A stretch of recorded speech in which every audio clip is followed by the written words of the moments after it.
Hey guys, Short Midget here doing a review and shooting test on my KWA ERG. So I purchased this for $150 from a friend. I added a few things to it, fixed it, and it's fully functional in its current state. I'm going to start from the back and go to the front. It came with a CTR stock. It was the front wired version, and rear wire's the way to go with M4s in my opinion. So I use a Lancer Tactical stock here, and the crane stock tube fits an 11.1 LiPo. So I have plenty of room inside of this gun. Obviously it's wired to Dean's and completely new wiring. One downfall to this system is that you cannot put anything inside of the buffer tube here because of the recoil system. So you specifically, with the KWA stock, you have to use a 7.4 nunchuck, or you have to use an 11.1 nunchuck. You cannot fit a stick 11.1 into the KWA crane stock. It's dumb. KWA should make the crane stock tubes thicker, not thicker, but wider, so that the 11.1 stick can fit. Don't know why they didn't do that. They just used their standard crane stock on all their guns. They didn't redesign it. It would have been better if they did, so that people could fit stick LiPos, stick 11.1s, because that's what you really need to use in this gun. And as you can see here, I had to have the wiring come through the back of the body. I had to modify the lower to fit the wires through, and I had to do this because I rear wired it, because KWA makes a front wired buffer tube and a rear wired buffer tube. And in my eyes, being a tech, that is the stupidest thing, because front wired guns are just not, most techs don't prefer front wired guns. So you throw it, you slap a rail on here, and you rear wire it. Well, you can't, because, or you have to do this, because the wires can't go through the buffer tube. Because of the recoil system. Whereas on the rear wired one, they have like a removable plate here, so that you can put the wires through the plate. Okay, so like I said, they make two different ones. One you can do that, one you can't. And this one you can't, because it's not the rear wired version. So it's really stupid. You'd think they would just make the one, but KWA, they don't think of people upgrading guns. They literally just expect people to use them stock. Which is not the case. I bought a set of Amoeba flip-up sights just for looks. It is the Magpul edition, so it is the Magpul lower. Obviously safe semi-full auto, functioning bolt lock. You have a fake bolt here that you can actually lock back. It is not present on this gun. You have a functioning charging handle in the back. Doesn't really do anything, but it's there, It has a one-piece hop-up. The KWA ERGs have one-piece hop-up, and the hop-up is strong. The material that it's made of is nice. It's pretty effective. It meshes with, different buckings and barrels. So overall, like the hop-up. I put a ZCI key mod rail on here. It is a 7-inch, so it's short. It's actually the same length of the Magpul handguard that was on here. There's a 10-inch outer barrel and a basic flash hider on here. I do have a tracer unit right here, an X-Cortec tracer, so I will use this when I use tracer BBs. If I'm not using tracer BBs, I will just use this. So this is strictly for tracers, and this is the only gun that I'll use tracers in. Excuse me. That's pretty much it for the externals, except, Magpul grip. Forgot to mention that. For the internals, I put a Simon metal rack piston with a Simon piston head, a Sorba pad, and a Lonex 50-degree bucking, and then a Angel Custom 6.01 tight bore. Shoots about 340 FPS with a .2, so I could use this at, say, Steel City. So it's, I could pretty much use it anywhere. Other internals, that's pretty much it. I could not swap the gears out because the gears are proprietary, sadly. I had a 12-to-1 SHS set to put in here, but they're not compatible. So, it sucks, but that's just the way it is. I do have a spare ERG gear set, though. The one gear that's proprietary is the spur. So everything else, this bevel and the sector is the same. So I do have I have the full gear set. It came from a broken Boneyard ERG that I bought. Excuse me, but I have it as spare.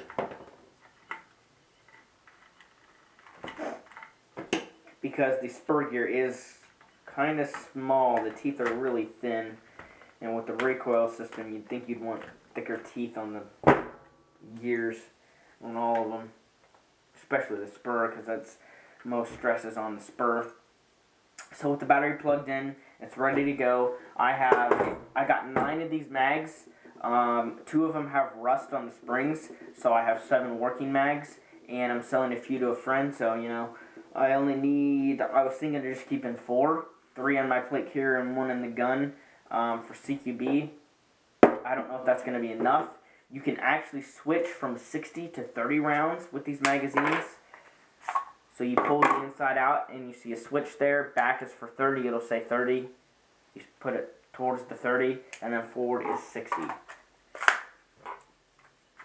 So, pretty cool. Nice feeling magazines. They feel like real ones, honestly. At least the outside of it, you know what I'm saying? The shell feels nice quality polymer. So I'm going to shoot a mag with the flash hider on it, and then a mag with the suppressor. Doesn't make it really any quieter.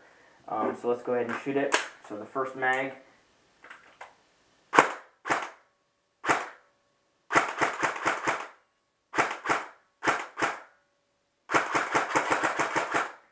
Trigger response is actually pretty nice. I tried to use a Echo 1 red motor, but it was too much torque and it just overspinned. Even when I threw other springs in here, it still overspinned.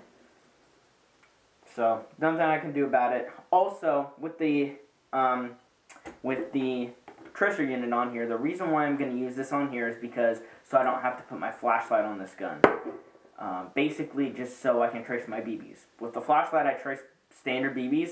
But with the tracer unit, I can see my BBs without using a flashlight. So that's what this is used for, is basically just watching my BBs so that I can hit people, basically.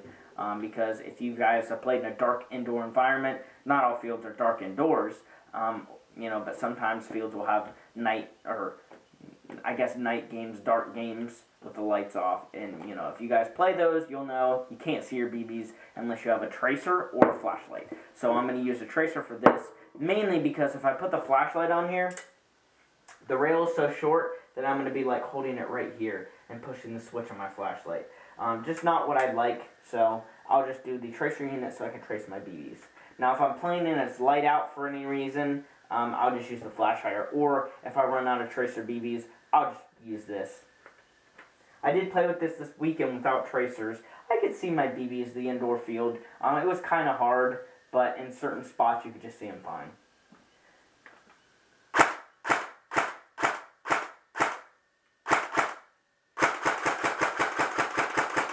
Rifle auto. Okay, mag's out. As you can see, feeds all of them. New mag. Let's go ahead and switch to the suppressor.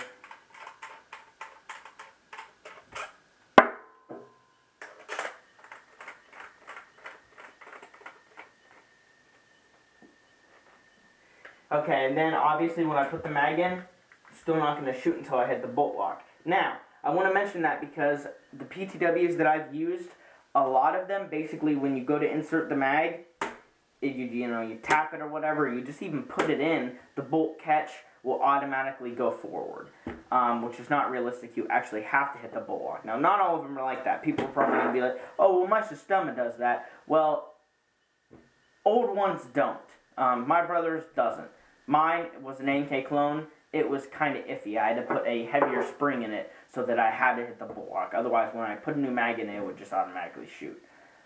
So, yeah, you know, there's things you got to do with this. It's stock. It seems to do it all the time. So, as you can see, put the mag in there, does not shoot. Even with gas blowbacks, with mechanical bolts, when you shake the gun, the bolt will go forward. Obviously, with the real one, it doesn't do that. But just for an example, this doesn't accidentally release. Okay, you have to intentionally hit it or bump it against something to hit the button.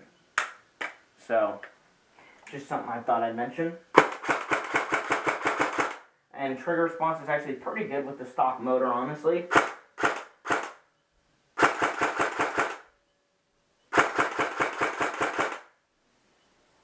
Recoil is a little bit less than my WPDW. It obviously doesn't sound like a gas blowback.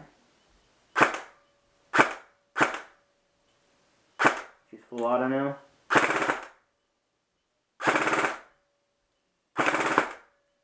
It's empty. She's about 20 BBs a second on full auto with the 11.1, which is pretty slow, but more realistic. So when you release the mag, it's still not going to fire. You have to hit the bolt lock, and then it fires. And you can manually lock it too. If you push the bolt lock, the bottom of it in, and fire it, and then it'll stop. And then you hit it, you fire, do it again, fire it once, it'll stay. Can't fire it until you hit it. So, pretty nice, pretty cool system. And actually, it's a pretty reliable system.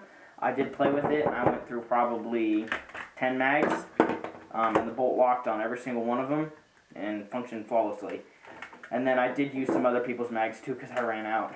So I took 4 of these mags and used them. I think it was 4, and it ended up not being enough. So I don't know how many I'm going to sell in the end. I might keep like 5 or something, but we'll see. I'm not going to be using this gun a whole lot, so it's not going to be like a regular. But if you have any questions, let me know. Thank you so much for watching. Max range on this is probably about 150. Honestly, it doesn't shoot past that.